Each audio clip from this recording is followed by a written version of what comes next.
Hola exploradores del conocimiento, listos para una nueva inmersión. Listos todos. Hoy nos adentramos en un tema que a todos nos toca.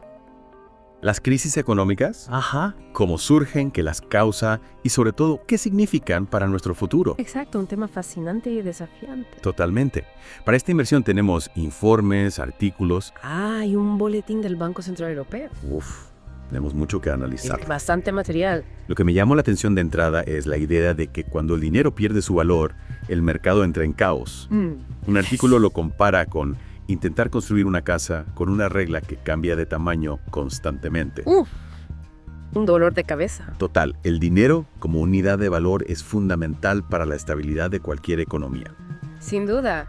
Imaginemos un mundo donde los precios fluctúan sin control, donde los ahorros se esfuman de la noche a la mañana. Eso sí que da miedo. Esa es la realidad de una crisis financiera. Y hablando de ejemplos, la crisis global de 2008 nos muestra cómo el dinero puede perder su valor.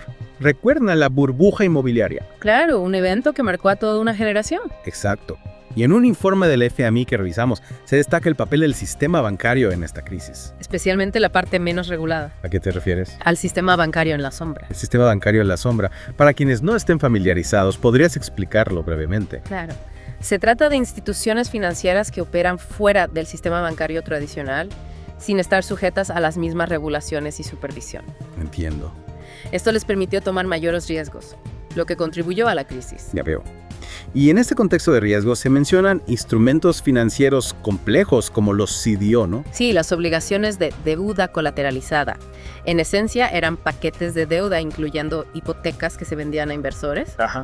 El problema fue que la complejidad de estos productos ocultaba el verdadero riesgo que contenían. Y cuando la burbuja estalló, ¡Pum! Se convirtieron en bombas de tiempo, afectando a todo el sistema financiero global. Exactamente. Y esto nos lleva a preguntarnos, ¿fue la crisis del 2008 un evento aislado o es un síntoma de problemas más profundos en nuestro sistema económico? Esa es la pregunta del millón. Un economista, Luis Raceto, plantea una perspectiva radical. Argumenta que la crisis actual es cualitativamente distinta a las anteriores, Interesante. principalmente por un cambio en la naturaleza del dinero. ¿Un cambio en la naturaleza del dinero? Sí, Raceto señala que hoy en día la mayor parte del dinero se crea a través de la deuda. En otras palabras, el dinero es deuda. Esto genera un sistema donde la deuda total siempre es mayor que la cantidad de dinero disponible para pagarla. Es un concepto difícil de digerir, pero alarmante. Un sistema donde la deuda siempre supera al dinero. ¿Cómo puede ser eso sostenible a largo plazo? Esa es la crítica de Raceto. Y nos lleva a otro punto clave: el papel de los gobiernos y los bancos centrales. En la crisis de 2008, los gobiernos inyectaron billones para rescatar a los bancos. Fue la decisión correcta. Raceto argumenta que estos rescates solo agravan el problema a largo plazo, porque aumentan la deuda total del sistema. una solución a corto plazo que genera problemas mayores en el futuro. ¿Es posible un sistema donde el dinero no esté basado en la deuda? Esa es la gran pregunta que intentaremos responder. Raceto propone ideas alternativas interesantes, pero antes. Claro, demos tiempo a nuestros oyentes para procesar toda esta información. Es mucha tela para cortar. Cierto, mucho que digerir. Y mientras tanto, les dejamos una pregunta para reflexionar. ¿Es posible un sistema económico donde el dinero no esté basado en la deuda?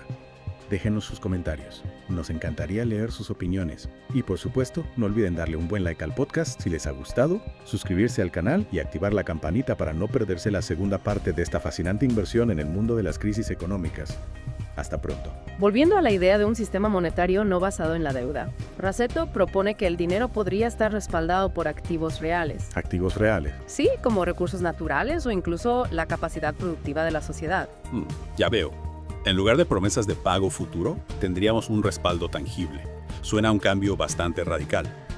¿Qué opina usted sobre la viabilidad de esta propuesta? Bueno, es importante destacar que las ideas de Raceto son solo eso, ideas, no son recetas mágicas. Plantean un cambio de paradigma que requiere un análisis profundo y mucha cautela. Un respaldo tangible podría aportar estabilidad, pero también presenta desafíos. ¿Desafíos? ¿Cómo cuáles? En términos de gestión y valoración de sus activos, no es sencillo. Claro, pasar de un sistema abstracto a uno basado en activos reales implicaría una transformación profunda en la forma en que concebimos y gestionamos el dinero. Exactamente. Y esto nos lleva a otro punto crucial que encontramos en nuestras fuentes: la complejidad de las crisis financieras. Un artículo del 2012 publicado en la Revista de Economía Mundial analiza los factores que llevaron a la crisis de 2008 Ajá, y los divide en dos grupos, causas inmediatas y causas estructurales. interesante. Me parece una distinción muy útil. ¿Podría explicarnos un poco más sobre estas dos categorías de causas? Por supuesto. Las causas inmediatas son como la punta del iceberg, lo que vemos a simple vista. Fallos en la gestión del riesgo, falta de regulación, incentivos perversos que llevan a la toma de riesgos excesivos. Todas estas causas se combinaron para crear una bomba de tiempo, que finalmente explotó en 2008. Ok, y debajo de esa punta del iceberg, ¿qué encontramos? ¿Cuáles serían esas causas estructurales que menciona el artículo? Ahí es donde se vuelve más complejo. El artículo habla de la creciente financiarización de la economía, la desigualdad de ingresos, la falta de una arquitectura financiera global sólida.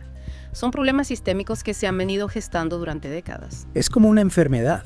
Y- Los síntomas son lo que nos lleva al médico, pero la causa real puede ser algo mucho más profundo y difícil de tratar. Precisamente. Y en el caso de la crisis de 2008, estas causas estructurales crearon un terreno fértil para que las causas inmediatas detonaran la crisis. Y si hablamos de causas estructurales, no podemos dejar de mencionar la crítica al libre mercado como solución a las crisis.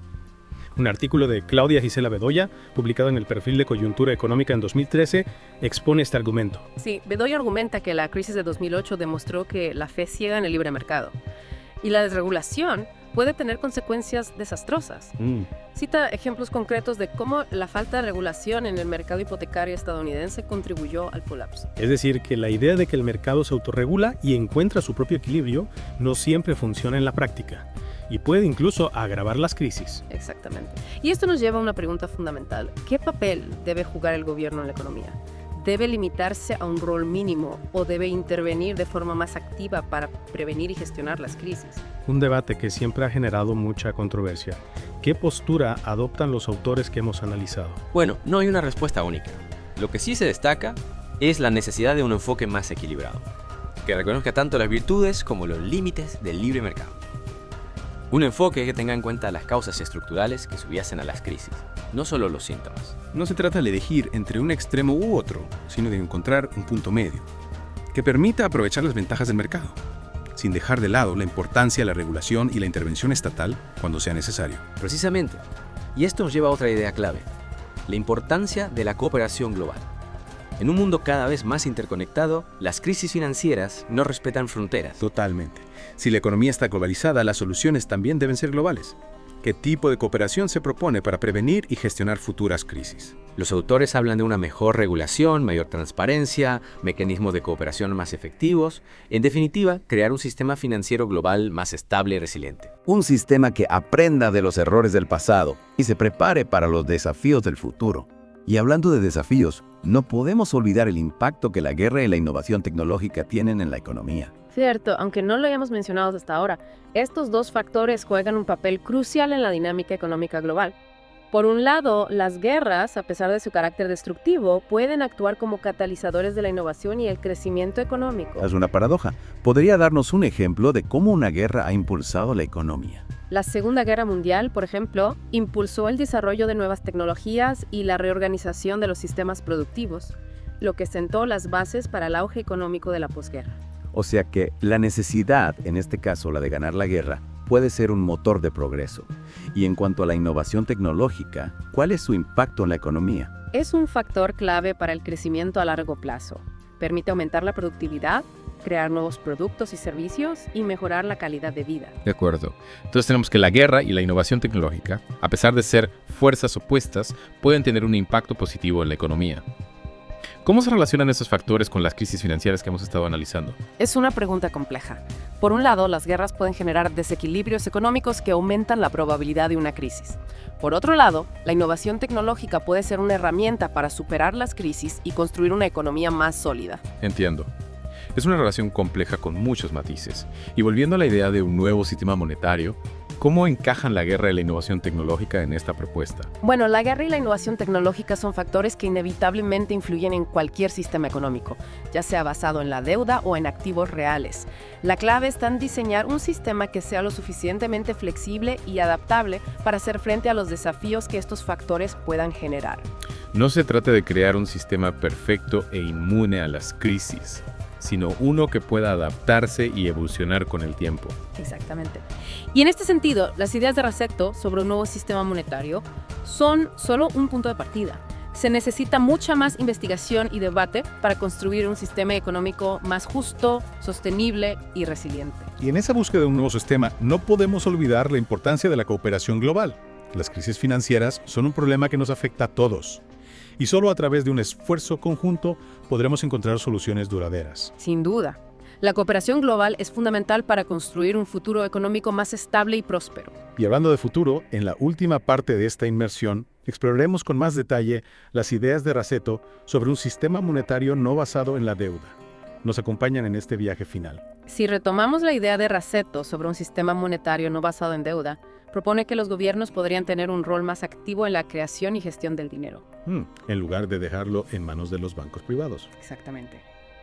Esa propuesta seguro que genera controversia. ¿Qué implicaciones tendría? Bueno, en teoría, un mayor control gubernamental sobre la creación de dinero podría ayudar a estabilizar la economía y evitar fluctuaciones. Fluctuaciones. Sí, esas que se asocian con el sistema actual, las especulativas. Sin embargo, también existen riesgos. ¿Cuáles? Por ejemplo, una gestión ineficiente o la tentación de usar la creación de dinero para financiar políticas populistas. Con consecuencias inflacionarias. Claro. Entiendo. Es un tema complejo, con muchos matices y consecuencias. Supongo que no hay una respuesta fácil a si un sistema monetario controlado por el gobierno sería mejor. No, no la hay. Lo importante es debatir y analizar los pros y los contras de cada propuesta.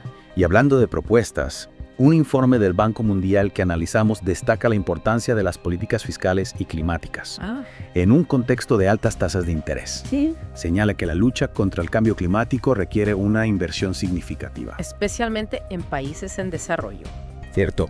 El informe argumenta que las altas tasas de interés actuales dificultan el acceso a la financiación para proyectos de desarrollo sostenible. Es un obstáculo importante. Entonces, ¿cómo se propone movilizar el capital necesario para la transición hacia una economía baja en carbono? El informe propone una combinación de políticas. Por ejemplo, Fijación de precios del carbono, transparencia a la información financiera relacionada con el clima, creación de taxonomías para clasificar las inversiones sostenibles. o sea, se busca crear un entorno favorable para las inversiones verdes y a la vez incentivar a los inversores a considerar el impacto ambiental de sus decisiones. Exacto. Alinear los intereses económicos con los objetivos de sostenibilidad. Y hablando de la búsqueda de soluciones globales, un artículo que leímos sobre la crisis de 2008 critica la respuesta de los gobiernos y el capital financiero. Sí. Fue publicado en la revista Ola Financiera en 2016. Interesante. Argumenta que, a menudo, los gobiernos y el capital financiero no comprenden la complejidad de las crisis, ni su carácter único. Y esto les lleva a aplicar soluciones inadecuadas para la situación actual, Ya veo. Se critica la tendencia a recurrir a las mismas recetas de siempre. sin tener en cuenta las particularidades de la crisis actual. Exactamente. El artículo hace un llamado a repensar el régimen de acumulación y consumo. Lo considera insostenible. ¿Y qué propone? Un cambio de paradigma hacia un modelo más justo y sostenible. Un cambio que, como hemos visto, implica repensar el papel del dinero en nuestra sociedad, explorar alternativas al sistema actual y buscar soluciones globales a través de la cooperación internacional. Sin duda, el futuro económico está lleno de desafíos, pero también de oportunidades para construir un sistema más justo, sostenible y resiliente. Y con esta reflexión, queridos exploradores del conocimiento, llegamos al final de nuestra inmersión en el complejo mundo de las crisis económicas. Esperamos que este viaje les haya brindado nuevas perspectivas y herramientas para comprender los retos que enfrentamos. Recuerden que el futuro no está escrito en piedra. Tenemos el poder de construir un sistema económico que funcione para todos. Y la conversación no termina aquí. Déjenos sus comentarios, compartan sus ideas y reflexiones sobre este tema crucial. Nos encantaría leer sus opiniones. Y por supuesto, no olviden darle un buen like al podcast si les ha gustado, suscribirse al canal y activar la campanita para no perderse ninguna de nuestras futuras inversiones. Hasta la próxima.